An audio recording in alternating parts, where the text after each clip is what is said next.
Boa noite, meus amigos. Estamos aqui novamente com o Espaço Entrevistas da Leia JF, a Liga dos Escritores, Ilustradores e Autores de Juiz de Fora.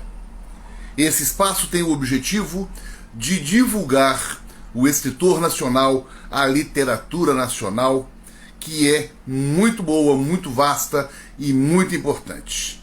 Hoje terei o prazer de receber conosco aqui o Moisés. Moisés é graduado em Psicologia e Teologia, é doutor em Ciências das Religiões, é escritor, poeta e membro da Leia JF. Boa noite, Moisés. Tudo bem? Boa noite, Arthur. Que honra participar desse momento juntamente com você. Muito bom estarmos juntos aqui. Muito legal. Estava falando a respeito da sua função aí como, né, escritor, poeta, membro da Leia JF. Que para mim tem sido uma grande honra. Eu quero, assim, de antemão, agradecer imensamente o carinho e a acolhida, tanto da sua parte como de todos os nossos queridos que participam da Leia JF. A Leia, para quem não sabe, para quem vai nos assistir, né, é uma liga de escritores de Juiz de Fora, sem fins lucrativos, justamente para divulgar a literatura da cidade, a literatura nacional, né? Muito bom você estar conosco aqui. Hoje é a 49ª entrevista. Puxa vida, hein? Passaram Coisa boa. diversos escritores do Brasil inteiro, né? Todos trazendo um pouquinho do que faz, o que escreve, né?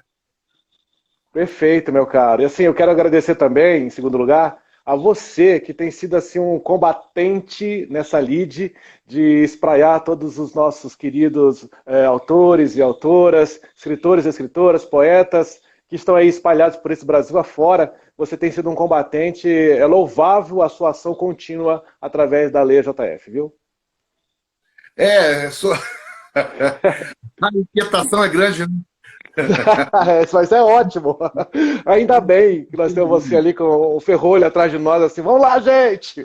Que bom. Ah, vamos fazer, né? Sempre tem uma ideia nova, uma coisa diferente, vamos Com fazendo. certeza, com certeza. E o frio, tá fazendo frio aí? Pouquinho, né? Mas hoje melhorou um pouco. Tá fazendo um Você tá, pouquinho de frio. Eu não gosto muito do frio, mas tá melhor hoje do que ontem. você tá no centro da cidade, não? Não, tô aqui onde eu moro, no Cascatinha. Aí é mais frio que o centro. Acho que sim. Um É, pouquinho mais, pelo menos um grau, né? quanto mais alto, mais frio, né? Da universidade, por exemplo, dá 2 graus de diferença, Dá 2 graus. né? É verdade. Boa, dá 10. Pois é.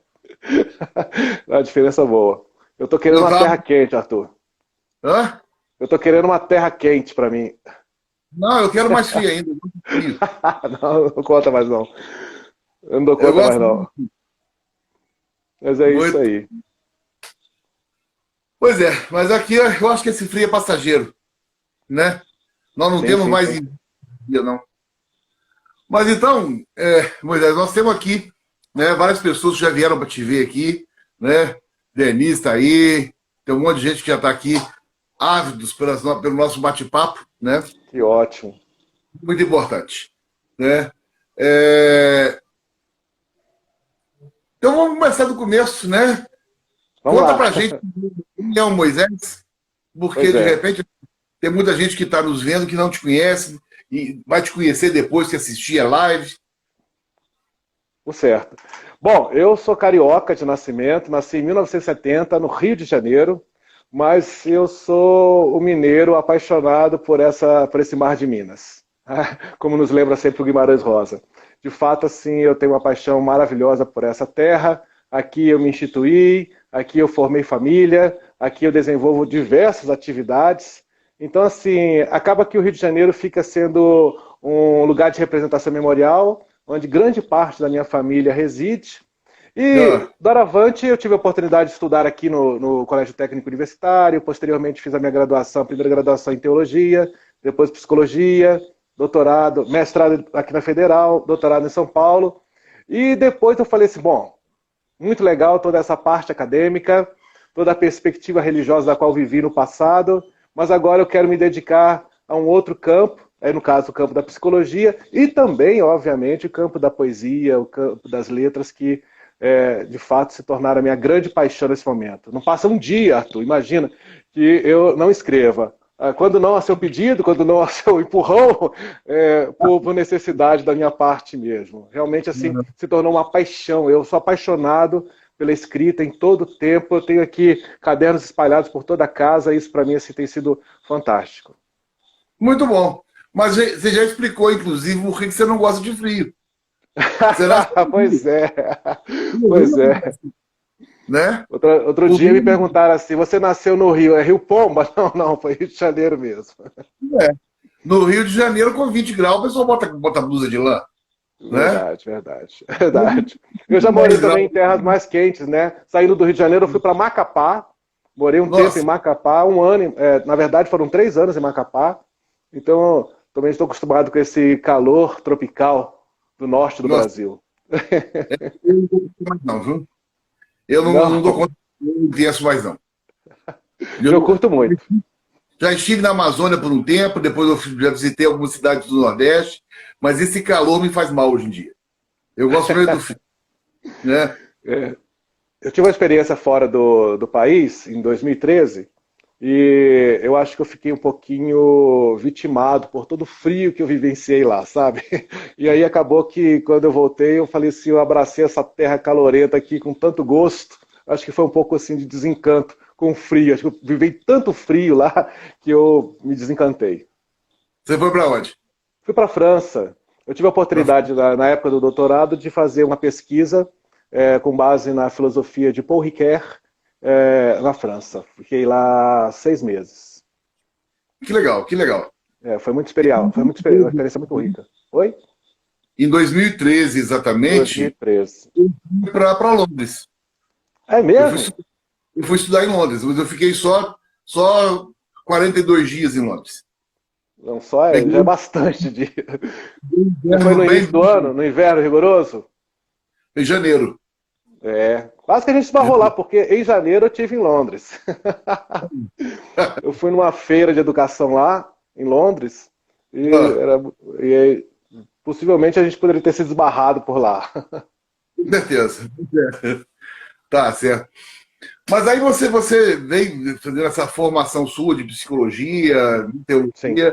E a literatura? Quando é que você começou a se interessar pela literatura que a gente faz hoje, que é a poesia? Sim. Mais precisamente, em 1996, quando eu tive a experiência de ir à casa do Rubem Alves. Foi uma experiência divisora de águas na minha vida. Naquele momento, de fato, eu tive a oportunidade de fazer a transição, de começar a fazer a transição entre aquilo que era o universo mais teológico para a perspectiva poética. Porque existe uma expressão no pensamento do Rubem que é a teopoética. Ele criou essa expressão para justamente abordar que a única forma que se tem de falar de Deus ou dos mistérios sagrados é através da poesia. Por isso ele se aproximou e se apaixonou demais de Álvaro de Campos, Fernando Pessoa, Adélia Prado, e acabou influenciando muito o meu pensamento, sabe? Quer dizer, hoje eu tenho uma oportunidade de divulgar o pensamento do Rubem.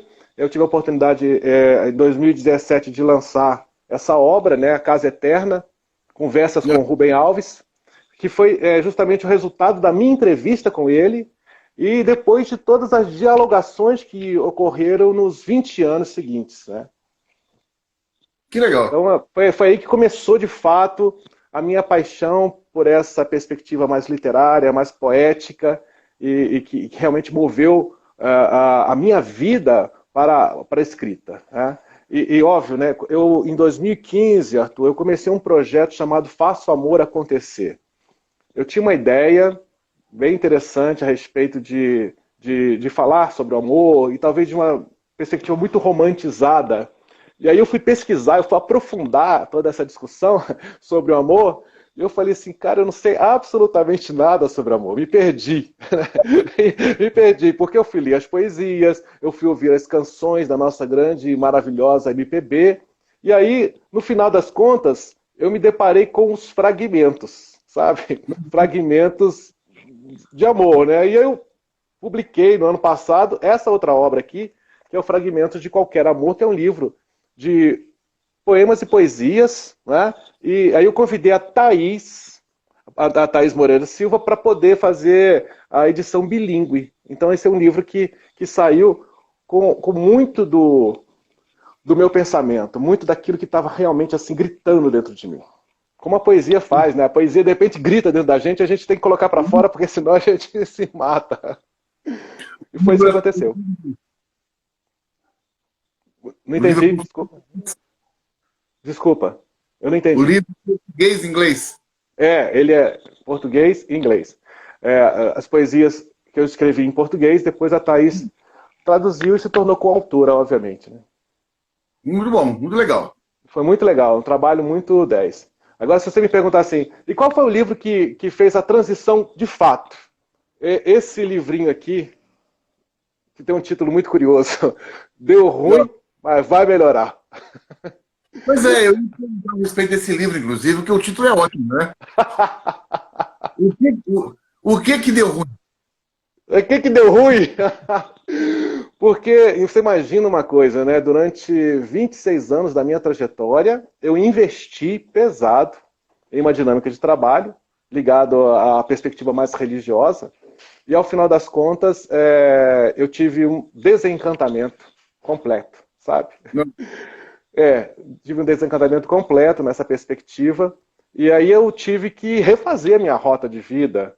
Tive que repensar onde eu estava, como eu estava, me recriar de alguma maneira, entende? Não foi fácil. Eu confesso para você que até hoje eu ainda tenho assim resquícios de todos esses momentos difíceis que eu acabei vivenciando nesse período, tá? E por isso, na verdade, o livro no início ia se chamar Deu Ruim, e eu não sei como é que vai ficar a coisa. Mas eu falei assim, bom, mas um livro tão aberto assim, as pessoas não vão se aproximar muito dele, não. E aí eu falei, vamos colocar, vai melhorar. De alguma maneira vai melhorar. Eu acho que o título é importante para você ter chamar o leitor, né? Claro, com certeza. Muito grande ou uma coisa diferente, o cara vai se afastar do seu livro, então não adianta. Eu acho que ficou legal. Né? Deu ruim, mas... E aí esse livro, ele se tornou assim, de fato, dele para frente, eu já não tinha mais a perspectiva de escrever sobre aspectos religiosos, sabe? Então eu passei a me debruçar mais para a poesia, e todos os meus escritos doravante vieram nessa outra perspectiva, a perspectiva mais poética, estimulado pela Leia JF. Comecei a escrever contos, né? Imagina só, é a verdade, estimulado por você, né, meu caro? Você é o presidente da lei, então estimulado por você, eu vou escrever meu conto. No dia que eu escrevi meu primeiro conto, né, que fez parte daquela antologia sobre Juiz de Fora, eu falei, olha, eu acho que eu tenho uma vocaçãozinha para isso também, né? Eu me senti estimulado e resolvi escrever outros contos, né? Tô terminando o próximo aí agora, que também é pela sua braveza com a gente. Né? Então, assim, isso, justamente, sobre 2030, né? Eu acho que essa coisa da participação, da participação nossa em antologias, né, em coletâneas, é justamente isso, é justamente o desafio. Porque você vai participar ou de um estilo que você não faz, como, por exemplo, você não fazia um conto. Não, nunca tinha escrito. Ou então de um gênero que você não está habituado, né? Eu participei, por exemplo, da Juiz de Fora ao Luar 3 com um conto romântico. Eu conheço os contos de terror. Romântico, eu não sabia desse seu lado, não. Eu escrevo muito terror, escrevo muito mais policial. E eu escrevi um conto romântico para Juiz de Fora 3. Né? Claro que é um conto romântico que não tem um final feliz. Né? Com certeza agora no Juiz de Fora ao Luar 4 eu mandei um conto de terror. Com final feliz? Tem um final, inclusive, porque esse conto eu pretendo depois transformá-lo num grande livro. Que bacana, que bacana. Não é um grande livro, é um livro grande. Né? Não, mas grande livro também. eu não sei escrever coisa pequena, eu escrevo coisas grandes, né? Então acaba dando muito assunto. Você ter que reduzir para fazer um negócio pequenininho me incomoda muito, né? Ah, de fato, O que é o livro Deu Ruim, mas vai melhorar? Contos, ele é. crônicas, Na poesias? verdade, assim, não, são pequenas crônicas, mas são crônicas assim pontuais, elas têm uma sequência, entendeu? Elas não são crônicas soltas.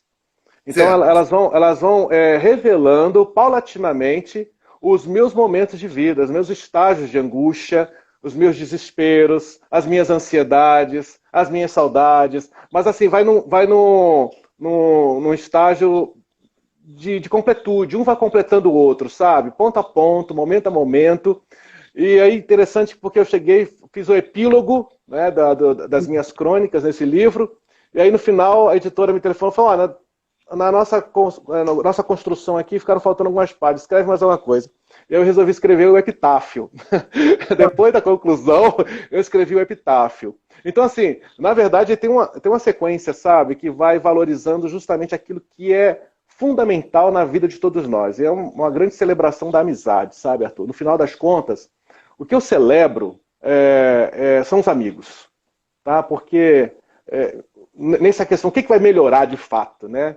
São as amizades que a gente constitui, independente das instituições das quais a gente faz parte, independente das coisas que nós realizamos na vida, independente dos nossos dramalhões de vida, porque a vida tem uma contingência muito irregular, o que sobra de fato são os amigos, né? Então, no final, assim, eu faço uma ode à amizade e posteriormente eu faço esse epitáfio, que também é uma celebração da amizade, sabe? Então, tem esses estágios. E é uma composição de tudo aquilo que eu vivi. Eu realmente expus a minha alma. Uma pessoa, por exemplo, fala assim: eu quero conhecer o Moisés Cope. Bom, tem que ler esse livro. Deu ruim, mas vai melhorar.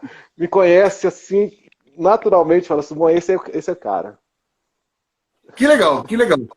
Normalmente isso a gente joga, né? Quando está escrevendo poesia, né? De uma, Justamente. de uma forma mais. Não sei nem se é subjetiva, mas a poesia a gente consegue esconder o que a gente está sentindo, contando o que está sentindo, né? É verdade. A gente abusa das metáforas. Claro, né? Então, assim, são crônicas, deve ser interessante. Vou, de Não, repente. com certeza, tem que chegar na sua mão aí, tem que chegar na sua mão o mais rápido possível. Porque. Oi? Seu primeiro livro foi Crônicas de uma Alma Subversiva? Isso, esse foi o meu primeiro livro. Eu ainda estava vivendo uma perspectiva religiosa, mas estava vivendo já uma crise severa com essa instância religiosa, entende? Então, eu comecei a escrever porque eu sempre entendi, Arthur, uma coisa que eu acho que é uma questão comum a todos que fazem parte da nossa liga, que através da escrita a gente se salva. Né? Sim. Através da escrita a gente se recompõe, a gente se reinsere na dinâmica da vida. E foi isso. Quando eu comecei a escrever as Crônicas de uma Alma Subversiva, eu estava realmente assim buscando uma nova referência para a minha vida. Eu ainda não tinha essa transição que se dá justamente no Deu Ruim, mas vai melhorar. Mas eu já estava assim, sabe como você começa a ver vestígios de que você precisa fazer uma alteração complexa na sua vida?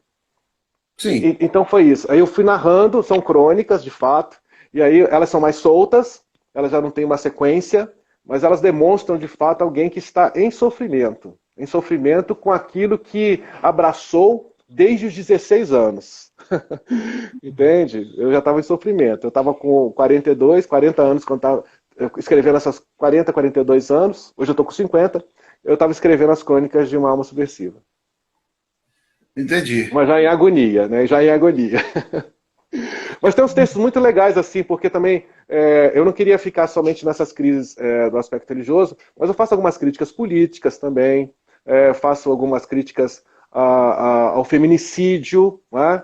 Então, por exemplo, tem um caso de uma advogada que foi assassinada pelo namorado dela no interior de São Paulo, então eu faço uma crônica, né, e acuso esse feminicídio tão presente na sociedade.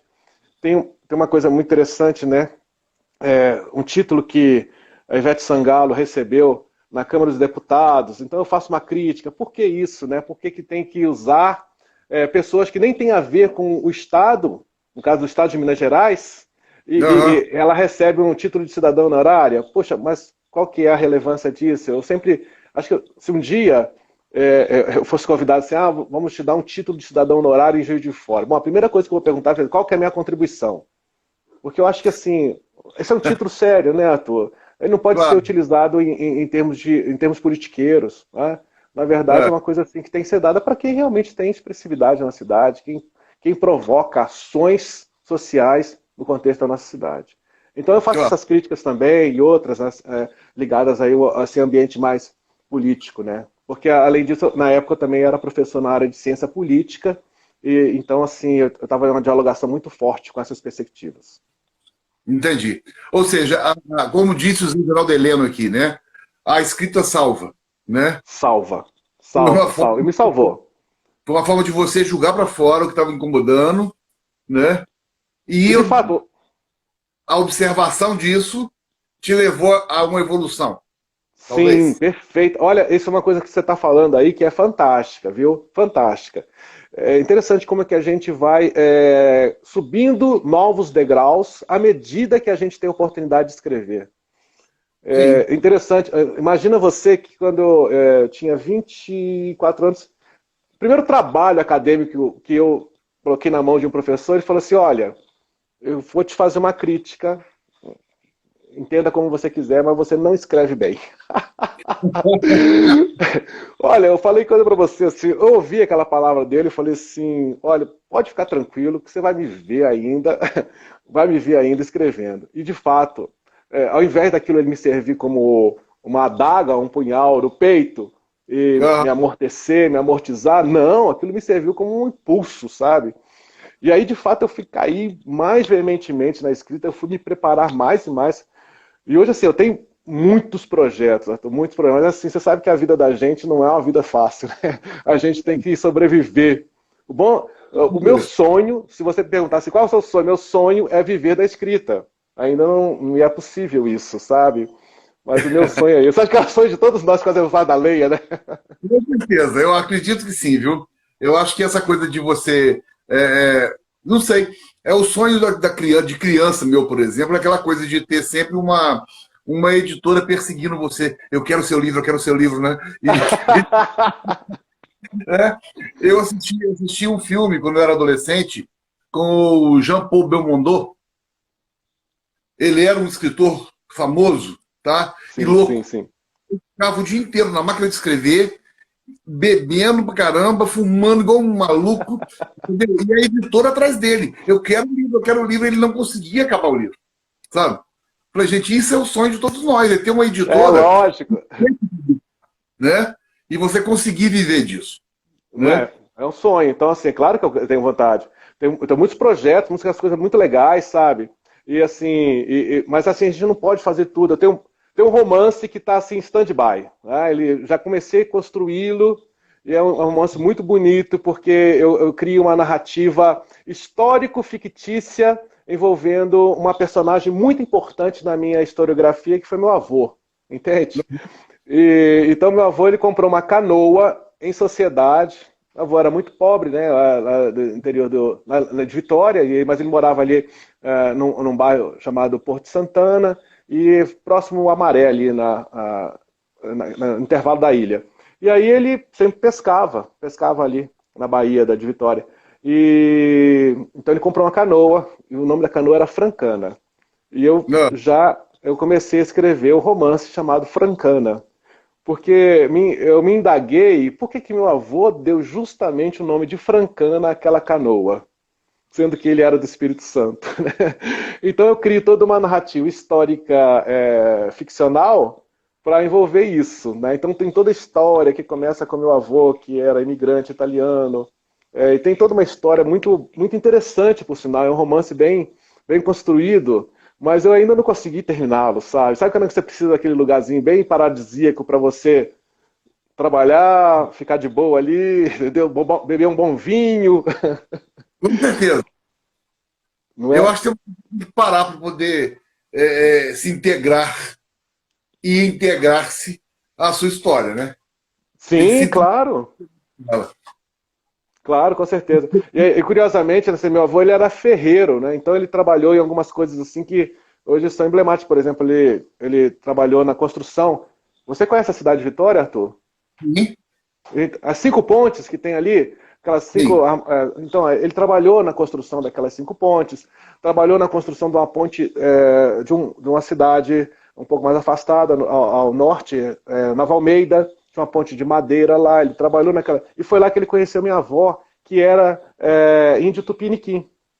Ah, Então tem uma história toda bacana, assim, que dá para você enveredar por vários meandros, sabe, antropológicos, pensar, por exemplo, a constituição do nosso próprio país a partir dessa narrativa, desse romance, entendeu?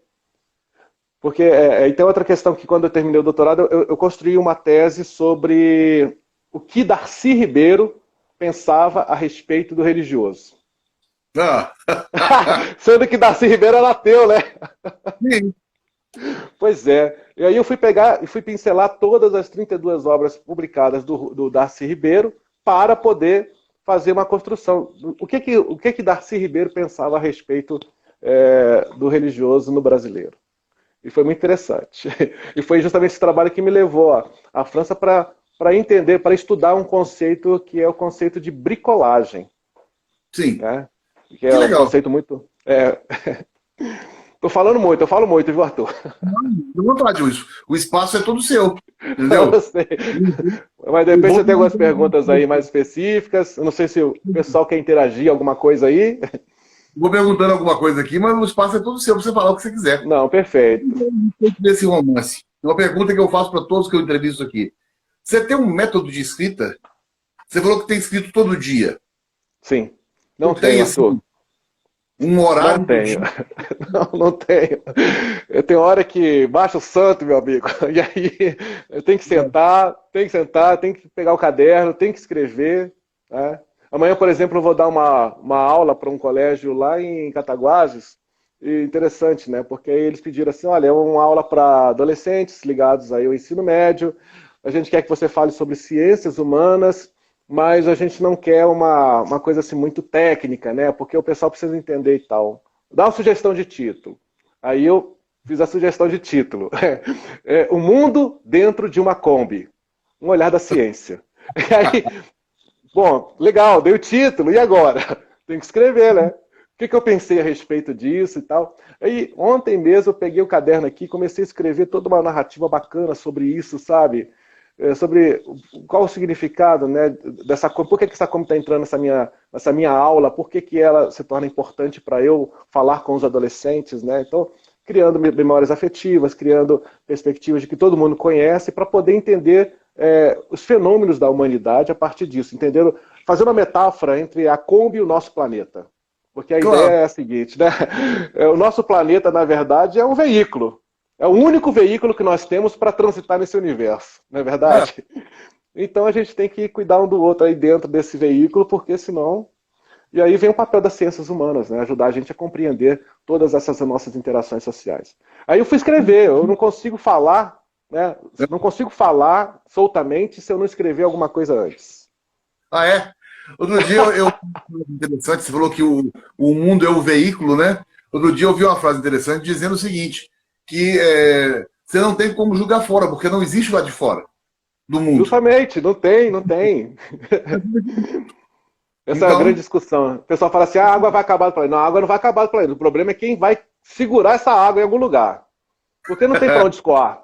Não é? não, A água não tem não, como para onde escoar. Agora alguém vai segurar essa água potável em algum lugar para vender, para comercializar, para capitalizar. Eu não sei. Mas assim, a gente tem que fazer essas leituras em geral, né? Porque a gente não tem como sair, não temos saída desse mundo. Esse não, mundo é o nosso, é a nossa Kombi. ué. A saída é cara demais. Muito cara. E sair para onde, né? Para ficar navegando aí numa nave, não sei, 70 anos, 80 anos, sei lá quanto tempo. Pois é. Sem lógica, né? Mas aqui, vamos lá, só mais um livro que você não falou dele. Você falou que lançou também Piedade e Responsabilidade Política. Sim. Isso. Esse livro, na verdade, ele é o resultado do meu mestrado na Universidade Federal de Juiz de Fora. Não. Eu fiz a recriação né? Eu trabalhei com esse conceito de recriação histórica, porque eu trabalhei com muitas tradições orais, porque houve um movimento chamado União Cristã dos Estudantes do Brasil, que nasceu em Sim. 1924 aqui em Juiz de Fora, no Instituto Gramberg, tá?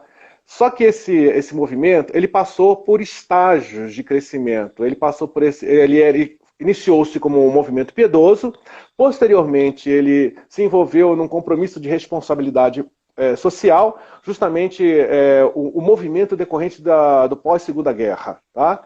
E no final das contas, ele se envolveu numa prática política, numa praxis política muito aguerrida, tá?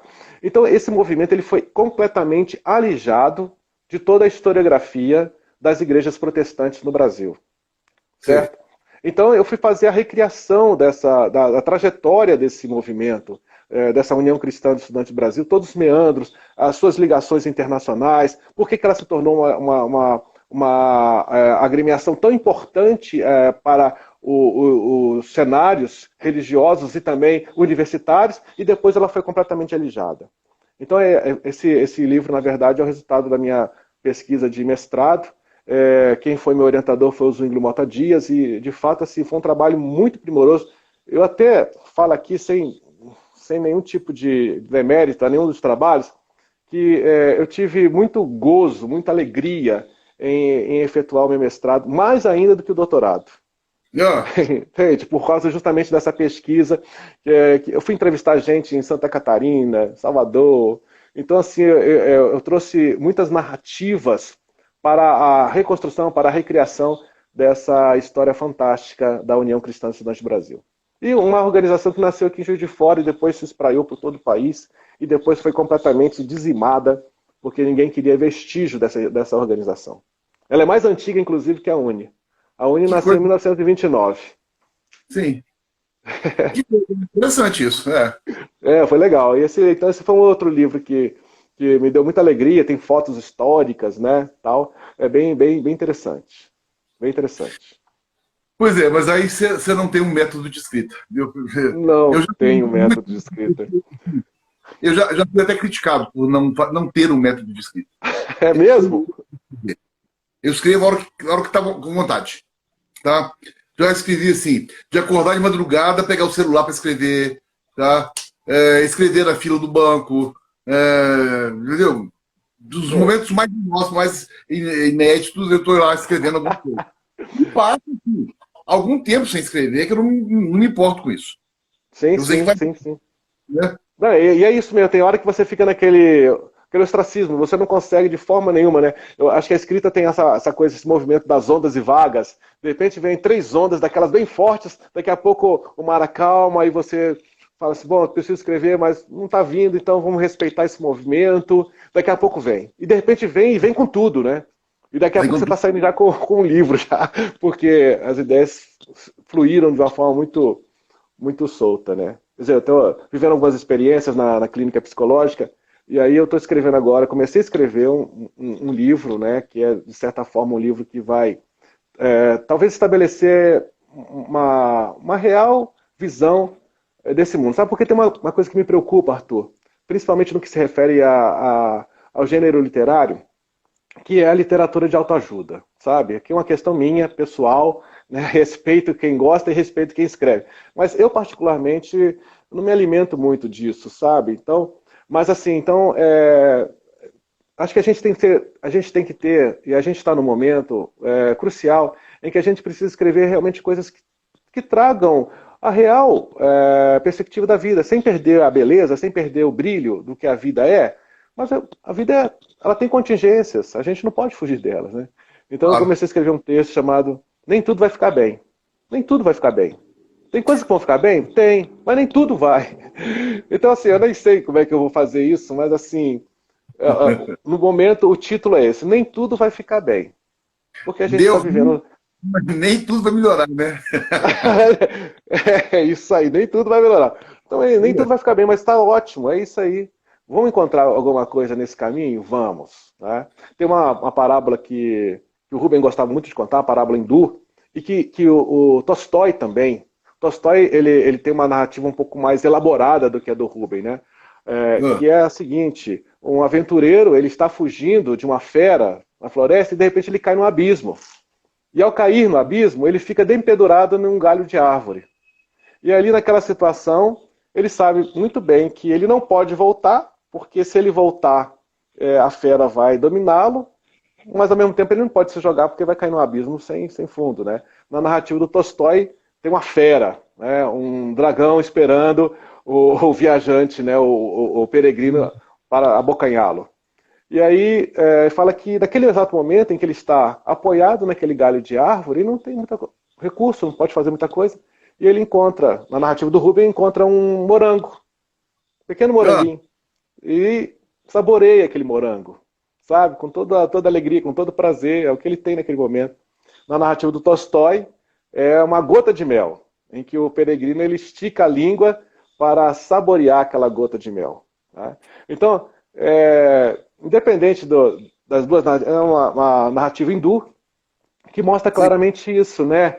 Na contingência da vida, nessa vida real, a gente tem que aproveitar os moranguinhos que aparecem, ou então as gotas de mel. Então, um pouco isso, não é? A gente sabe, você é um homem experiente, um escritor experiente, que também tem muitas perspectivas de vida. Sabe que as coisas assim, elas se dão dentro dessas tonalidades, né, dentro desses paradoxos, né? Viver é extremamente paradoxal. De um lado, nós temos coisas boas, do outro, a gente tem coisas que não são tão boas assim. Claro. E a gente está sempre enfrentando essas feras. Não é? E abismos, né? Verdade, verdade. Seja lá em cima, seja lá embaixo, eu estou enfrentando as feras, os monstros, os demônios, e ao mesmo tempo a gente tem um moranguinho, ou quem sabe uma gota de mel para saborear ali. E se você se joga no abismo e tem feras lá embaixo, né? Pois é. Não tem. Você vai ter que esperar, né? A vida da gente é esse ato entre uma noite e outra. Nesse dia a gente vive. A gente tem uma noite que precede, né? Que é de onde nós viemos, e uma noite que precede, né? Que vai após a nossa existência, que é justamente para onde nós vamos. E nesse ato a gente vive, aqui é todas as contingências dessa loucura chamada vida. Com certeza. Com certeza. Você falou a respeito do Rubem Alves. E você tem é conselheiro do Instituto Rubem Alves, membro e fundador da Sociedade Internacional Rubem Alves. Justamente. Fala um pouco disso. Tá, a Sociedade Internacional Rubem Alves, ela funciona, ela tem assim o seu braço totalmente ligado ao Departamento de Ciência da Religião na Universidade Federal de Juiz de Fora, tá? Então, a ideia inicial, por exemplo, eu tive a oportunidade de entrar em contato com a Raquel Alves, que é a filha do Rubem Alves, e na época a gente queria criar um núcleo de reflexão aqui em Juiz de Fora, que pudesse assim trabalhar perspectivas teológicas, históricas, poéticas do Rubem Alves. E ela falou que legal, que legal. Só que depois assim, outros amigos foram se achegando, e aí a gente teve a oportunidade então de pensar na criação de uma sociedade internacional, tá?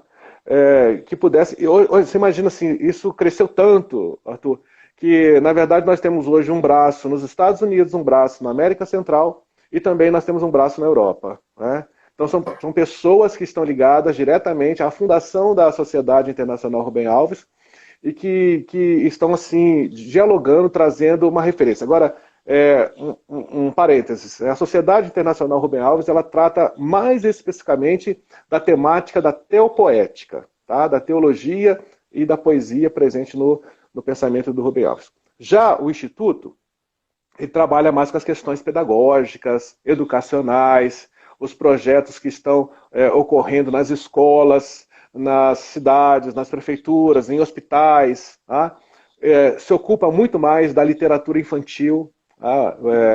Inclusive, estão sendo relançadas todas as obras infantis do Rubem Alves através da editora Ciano, que é uma editora que a gente se trabalha conjuntamente, sabe?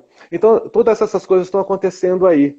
E para mim é uma honra, né, hoje participar desses movimentos, estar junto lá com a Raquel, com a Maria Amélia, que também é a curadora do Instituto, e realmente fazer desse espaço um espaço de dialogação para toda a nossa sociedade brasileira. Tá, e como é que esse instituto é constituído? Como é que isso funciona? Então, tem uma casa lá em Campinas, tá? O Instituto tem uma sede. onde estão salvaguardados todos os pertences de Rubem Alves, tá?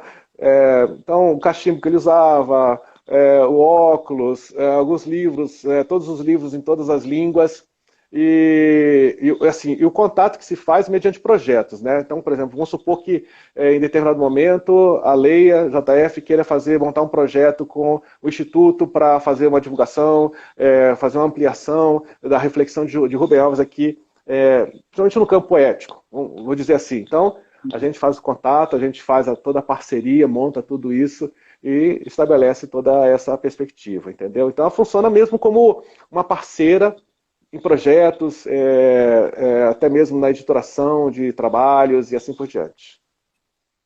Que legal, muito legal. Eu não sabia, né, que existia. Interessante, muito Isso, bom. né? Sim, sim, existe e está próximo. Bem próximo. Então, assim, basicamente isso. E o último livro foi esse Fragmento de Qualquer Amor, né? Agora a gente tem eu tenho um projeto, porque quando a gente escreveu, eu e a Thaís, o Fragmentos, ia ficar muito grande, né? Quando se tornou um bilíngue, então ia ficar muito grande. Então, praticamente nós cortamos a metade das poesias dos poemas. Então, agora a gente já está com um trabalho que é justamente o Faça Amor Acontecer. E aí, assim, não que eu queira encerrar esse meu ciclo de publicações na área de poesia, não vou fazer isso não. Mas assim, eu vou me preocupar em outras áreas, entende? Eu acho que com esses dois livros, O Fragmento de Qualquer Amor e O Faça Amor Acontecer, que são poesias e poemas, eu vou estar assim, me sentindo contemplado por todas essas coisas que, de certa forma, foram gestadas em mim em determinado momento. Aí depois vou fazer parte de outros compêndios, de outras, né, fazer composições em grupo e assim por diante. Entende? Tá certo. Mas eu acho que a poesia não para de nascer, né? Não para, de forma alguma, né? Não para. Mas assim, eu acho que eu vou me dar por satisfeito com o Faça Amor Acontecer. Aí eu termino esse ciclo das minhas, propriamente assim, num volume mais único, entende? Assim, da minha autoria com a parceria da Thaís, entende? Aí depois a gente vai pensar em projetos que possam estar dentro do escopo da Liga e de outros compêndios espalhados aí por esse nosso Brasil afora, né? Eu acho que esse é o papel fantástico da Leia JF, né? De colocar o escritor daqui de Juiz de Fora em contato com várias vertentes em todo o Brasil. Isso é maravilhoso. Isso aí a gente está né, fazendo mesmo, contato direto com todo mundo. Eu estou trazendo o povo, nem que seja agora virtualmente para cá, e estou levando a gente para lá. Né? Essa coisa, você não pegou, mas uma coisa da Leia, por exemplo, era justamente participar ativamente dessas feiras, bienais. Sim. Poxa, eu tô doido para passar essa pandemia para poder me integrar mais ainda, sabe? A gente fez muita confusão, sabe? A gente foi, por exemplo, à Feira de Resende 3 vezes, né? Que legal. Bar, sabe? Rio Novo algumas vezes, né? Rio de Janeiro na Bienal a gente esteve presente, São Paulo eu estive presente em São Paulo, na Bienal de São Paulo. Então, assim, levar o nome da Leia para o Brasil inteiro, né? Eu tenho pessoas, por exemplo, que falam da Leia no Rio Grande do Sul e na Paraíba. Né? Bacana. Nós entrevistamos aqui, Juiz de Fora, fisicamente, um escritor do Acre. Olha que bacana. Né? A gente tem essa coisa de integrar, né? Porque a Liga, você já tem visto isso aí, a Liga é um grupo de ação. Sim, né? E bem ativo, né? Tem que fazer. Entendeu? Bem ativo. Você não faz, você não é conhecido, você não divulga seu nome. O escritor precisa disso. Sim, né? Claro. O escritor precisa que alguém fale dele para ele ter interesse de buscar o que ele escreve. Com certeza. Né? Não adianta. Com certeza. Né? E eu acho que esse trabalho que você faz aí na presidência é fantástico. Eu assim, sempre falo com o Zé, que eu tenho mais contato com o Zé, né? O Zé Renato. E eu falo assim, Zé, o trabalho que o Arthur faz é aquele de aguerrido, né? Um guerreiro forte que está lá na frente. Vambora, gente! Eu acho isso o máximo. Eu sempre fui essa coisa inquieta, muito inquieto demais, entendeu? Então, sempre pensando, né, o que fazer aí. Sei lá, a gente sempre descobre alguma coisa. Tem que ser. Né? Com certeza. Então, mas respeito o que você prefere escrever, prosa ou poesia, e de repente você já falou que dá mais para prosa. Engraçado. Aí eu comecei a escrever um conto, eu escrevi aquele, Estou escrevendo 2030, terminando, né? Fazendo uma narrativa também muito contingente também, sabe? Bem interessante, assim, de uma mulher que perde seu bebê, então, assim, nesse tempo de pandemia, e como é que ela vai revisitar essa cena em 2030. Então, a ideia é essa. Então, já estou até adiantando aqui o roteiro. Mas, assim, eu acabei escrevendo mais 2 contos, né? Um chamado Papel de Barquinho. Eu fiz a inversão, em vez de barquinho de papel, faz o papel de barquinho. E tem um outro também que eu escrevi. Bom, não estou lembrando agora o título dele, mas é um outro tema que eu. Bom, do cemitério, né? Que eu publiquei juntamente com vocês, o cemitério municipal de Juiz de Fora, né? Que ficou bem legal, assim, porque eu criei todo um enredo, que tem uma história muito bacana do cemitério. E tem 2 portões, e os portões eram voltados para pessoas de perspectivas religiosas diferentes, né? Então tinha aquele suntuoso que era voltado para os grandões da cidade e o pequenininho para quem não expressava a fé naquela contingência, na perspectiva mais católica. Então eu escrevi sobre isso, né? Foi bem legal, assim, é uma questão histórica, né? Mas ao mesmo tempo o conto tem essa característica, né? De deixar aquele sabor assim.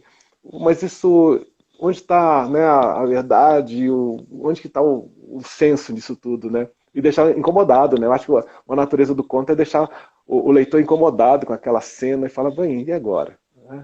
Eu gosto muito disso. Eu acho que essa antologia ficou muito legal porque a gente definiu lugares diferentes, né? E Sim, sim, sim. todo mundo falou de Juiz de Fora. O meu conto, Justamente. o meu conto se passa na trilha do Tostão, Olha aí, entendeu? que E bacana. também é interessante isso, porque também é uma coisa romântica, né? Sim, sim, sim. Você Romântica tá, você nesse tá, você tá romântico, hein? pai, tô, entendeu? Mas, Então, legal, entendeu? O pessoal, eu subi aquela trilha do Tostão algumas vezes, né? Eu juntava, normalmente em outono, inverno, assim, chamava os alunos da faculdade, sabe? Também tem isso, né? Eu chamo os alunos vão onde é que eu quero que vão, porque sempre chama pra alguma coisa legal. E Com a gente subiu certeza. com 20, 30 alunos, sabe? Era um negócio muito legal.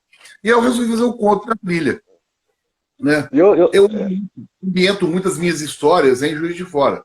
sim, sim, sim. Eu acho muito O vampiro- legal. eu tenho o vampiro que mora no Parque Alfred, né? E vai por aí afora. Mas eu acho que é assim, eu acho que é importante isso, né? A gente Né? Eu escrever no também, lugar. eu sou um apaixonado pela história de Juiz de Fora, Arthur. Ah, Sou apaixonado, de fato, assim, eu tenho pelo menos aí uns 20 livros que tratam perspectivas da cidade de Juiz de Fora. Sou apaixonado, tá? pois Porque é, é uma história linda. Muitas vezes esquecida, né, principalmente pelas gerações mais novas, né? Eu sinto que hoje há necessidade da gente trazer à tona todos esses rescaldos da nossa antiga vila, né, de Santo Antônio do Paraibuna, e depois Juiz sim, de Fora, porque é linda a história, né? Às vezes eu passo assim, por exemplo, nesse horário perfeito para você andar ali na rua Alfeld e olhar para é, cima, né? Porque ali você vê aqueles casarios antigos e aquele silêncio e aqueles prédios falando, conversando com você. claro. Teve uma época que eu estava dando um curso lá à noite, ali na Rua Alfred, então saí no intervalo 9h30 para poder fazer um lanche, tomar água e tal. Eu sentava numa lanchonete que tem ali, acho que é a Hong Kong, e ficava ali diante do Cine Teatro Central e dialogava com aqueles prédios que estão ali em cima, sabe? Cada um contando uma história, pessoas que viveram ali, famílias que viveram ali. Então, eu sou apaixonado, de fato. Eu sou apaixonado pela história de Juiz de Fora, pelo histórico do Morro do Cristo, pela presença das Irmandades, essas coisas todas que fazem parte. Eu sou fascinado. Quando eu fui escrever o Vampiro Douglas, né? Que é um outro livro que não faz parte da trilogia da Mansão do Rio Vermelho, mas eu tive que estudar Juiz de Fora, pelo menos para poder utilizar datas corretas, né? Sim, sim. Porque o meu vampiro é transformado em vampiro quando o Juiz de Fora recebeu o nome de Juiz de Fora. E ele interfere na história. Olha só. Ele interfere na história, né? Mas eu acho que é um negócio legal. Não, com certeza, é fantástico tudo isso. Eu sou apaixonado. De fato, assim, se tem uma paixão que eu tenho hoje, é por essa historiografia de Juiz de Fora. Eu acho muito legal você escrever no lugar que você está, no lugar que você conhece, ou então você tem que criar um trem completamente diferente, Sim, né? sim, sim. Sim, Você sim, tem com que certeza. uma cidade, um mundo fantástico e viver nele. Mas Uma trazer distopia, né? o fantástico para o real. É fato. Fato isso. Mas assim, de qualquer. Mas a própria história de Juiz de Fora já nos convoca a uma série de elementos de interpolações fantásticas, sabe? Cada tópico aqui, cada lugar, né? O próprio fato, o traçado de Henrique Alfred, a construção do triângulo no centro, a presença da maçonaria, todas essas coisas são assim, puxa, dão roteiros fantásticos para uma série de novas inspirações. E as lendas são ótimas. É, E lenda. já tem, não é? Então tudo isso acrescenta muito. Como é que nós estamos no meio da pandemia, né? Essa confusão toda, né? A pandemia influenciou a sua escrita, influenciou a sua vida nesse período todo aí? Como? É. Olha, Arthur, eu tenho um problema sério. Eu sou muito afetuoso. Quem me conhece de perto sabe que eu sou um cara de ficar abraçando, de ficar agarrando as pessoas, entendeu? E olha, eu vou falar para você que foi um sofrimento muito grande para mim essa perspectiva. E eu acho que as nossas histórias e muito daquilo que a gente tem a oportunidade de escrever nasce muito dessas convivências, né, desses insights que vão surgindo mediante as nossas interações sociais. E claro que acho que o ano passado, um pouco pior, a gente ficou muito preso dentro de casa, né? Com aquele Sim. medo, sem saber o que estava acontecendo de fato. Ainda não sabemos muito bem o que está acontecendo de fato, todas essas variantes, né? Só no Brasil tem mais de 90 variantes. Então, assim, a gente fica sempre de sobressalto, né? Sim. E, por causa da minha função na área de saúde, eu tive a oportunidade já de tomar a segunda dose, mas assim, isso não me deixa contente, sabe? Porque a gente está vivendo uma situação complexa e eu sinto que todo mundo já deveria estar, pelo menos, todo mundo mesmo, sem exceção, eu deveria estar pelo menos com a primeira dose já tomada, sabe? A gente está vendo esses esforços de governadores, prefeitos, para poder vacinar o mais rápido possível, porque é a forma que a gente tem de se livrar dessa Claro. pandemia. Então, assim, mas foi muito difícil. É claro, que eu tive a oportunidade, e foi muito legal quando eu convidei a Thaís, porque quando eu convidei a Thaís para fazer esse livro Fragmentos de Qualquer Amor, ela falou, "Oh, isso vai me salvar." E de fato, ela até falou isso, me salvou na pandemia, porque eu estava perdida e tal. Então ela teve que se ocupar das traduções, na recriação, na coescrita, né? Então ela falou que foi muito bom esse aspecto. Como eu já tinha pronto, então eu fiquei meio perdido. E depois eu fiquei mais na parte de revisão mesmo, sabe? Uhum. E aí nesse ínterim eu também fiquei desempregado, fui demitido lá da faculdade, né, do Grambler, onde eu dava aula. E então assim, foi muito difícil, porque a gente saiu de lá, infelizmente, né, não acertaram nada com a gente. Então assim, até hoje a gente está nessa situação difícil. Então a gente tem que se virar com muita coisa, né? E aí foi esse processo, aí a gente vai fazer mil coisas assim para poder sobreviver nesse processo, né? E você sabe que a gente ainda não tem aquela possibilidade de viver da escrita, propriamente da Claro. escrita. Ainda não. Quem Mas sabe amanhã. realmente foi difícil, porque assim, eu estava acostumado a morar na rua praticamente, né? Eu tenho. Eu dou aula na Unipac, são 36 horas por semana, né? Oh, pesado, hein? E essas 36 horas por semana viraram online, né? Ou seja, dentro de casa, né? Nossa. Tudo dentro de Onde você casa. trabalha triplamente, né? É. Então, eu praticamente na pandemia fiquei por conta, no passado, principalmente, dos meus dois plantões no CTC da casa. O Olha resto era só. online, né? E o medo de até de ir na rua, até de ir na padaria, né? Aquela coisa. Então, assim, eu acho que isso influenciou de uma forma também boa, porque eu passei a escrever mais, É. né? Mas, ao mesmo tempo, eu escrevi muita coisa de pandemia, né? Pois é. Tem até a antologia da pandemia, não tem? Tem um grupo de escritos, né? Não tem da pandemia anteriormente? A poesia na pandemia. Poesia na pandemia. Um livro recorde de 10 dias, né? Sabe? Então, assim, a gente, né, todo mundo ficou abalado com essa pandemia, mas esperar o futuro. Com certeza. Agora a gente tem que caminhar para frente e ver o que vai acontecer. E aproveitar esse período ainda, né, para poder construir novas possibilidades, novos mundos, através dos livros, das literaturas e assim por diante. Não é, Vero? Então, nós estamos com o nosso tempo curtíssimo. Show! Estou falando 4 minutos. O que você tem para dizer para quem está nos vendo aí? Em primeiro lugar, assim, para quem está nos acompanhando, acho que para quem não está... No Instagram da Leia e depois no meu canal. E ainda vão replicar. Acho que a primeira coisa, assim, apoiem os escritores daqui de Juiz de Fora. Nós temos excelentes escritores, excelentes escritoras, de fato, né? Eu tenho acompanhado aí os trabalhos escritos e, de repente, do nada, no grupo do WhatsApp, vem lá uma poesia, vem lá um conto, vem lá toda uma perspectiva nova. É lindo. Então, assim, acho que esse apoio dos próprios cidadãos e cidadãs de Juiz de Fora é fundamental. E dizer assim que a Leia faz um trabalho belíssimo, que todo mundo tem que conhecer, se aproximar de fato, através do Instagram, através dos outros, do Facebook e assim por diante. E dizer, acima de tudo, assim, Arthur, que é sempre uma honra, né, conversar com você.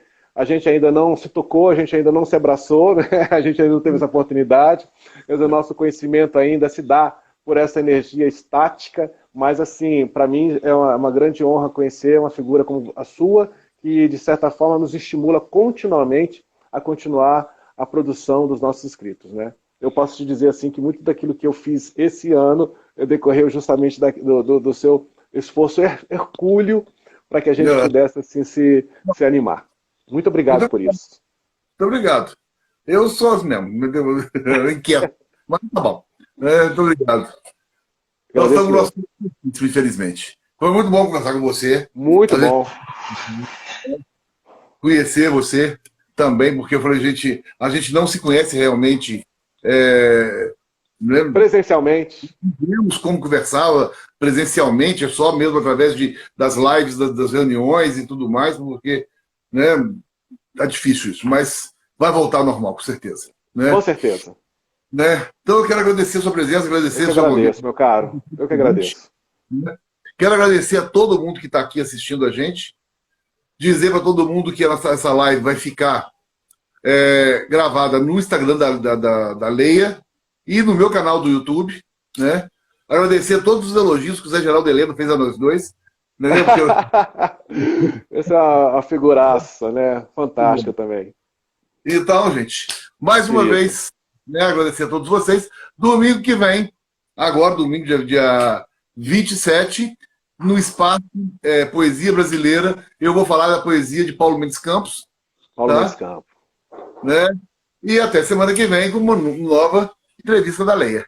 Muito obrigado, gente. Caro. Muito obrigado. Beijão a todos aí. Todos com Deus. Tchau, tchau, tchau. Um abraço.